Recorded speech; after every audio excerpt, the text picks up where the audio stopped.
পরোক্ষ কর চাপিয়ে দিয়েছে দেশের জনগণের উপর। যে কর চাপিয়ে দিয়েছে, এই করের মাধ্যমে গরিব দিন দিন গরিব হতে থাকবে, ধনীরা আরো ধনী হবে। তারা তাদের পেট গোপন রেখে জনগণের উপর সেই পেট চাপিয়ে দিয়ে জনগণকে মারার ব্যবস্থা করেছে সরকার, আর ধনীরা আরো ধনী হওয়ার সুযোগ করে দিয়েছে। এজন্য আমি এই সরকারের কাছে দাবি জানাতে চাই, যদি কর আরোপ করতেই হয়, প্রত্যক্ষ কর আরোপ করুন, যেন সেই করের প্রভাব দেশের সাধারণ মানুষের উপর না পড়ে।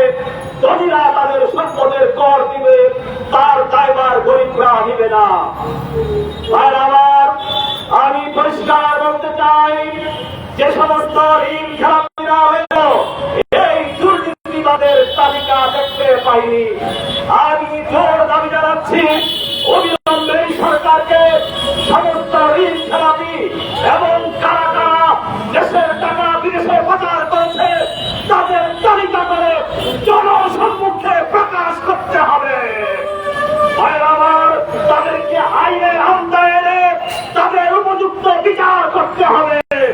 আগামী নির্বাচনে সমস্ত ঋণ খেলাপি এবং যারা দেশের টাকা বিদেশে পাচার করেছে তাদেরকে নির্বাচনে অযোগ্য ঘোষণা করতে হবে। আমি আজকে আপনাদের সামনে বলতে চাই, বিএনপির মহাসচিব মির্জা ফখরুল সাহেব তিনি তোলার বক্তব্যে বলেছেন, কোরআনের সাথে রাজনীতির কোন সম্পর্ক নেই।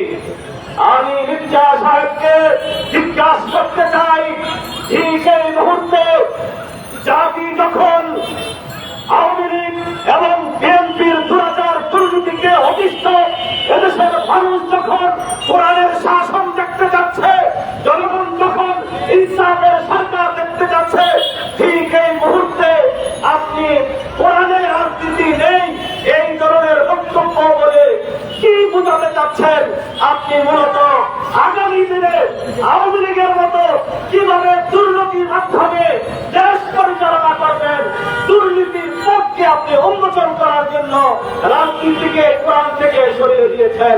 অথচ ইসলামে রাজনীতি আছে, রাজনীতি করেছেন আমার নবী মুহাম্মদুর রাসূলুল্লাহ সাল্লাল্লাহু আলাইহি ওয়াসাল্লাম।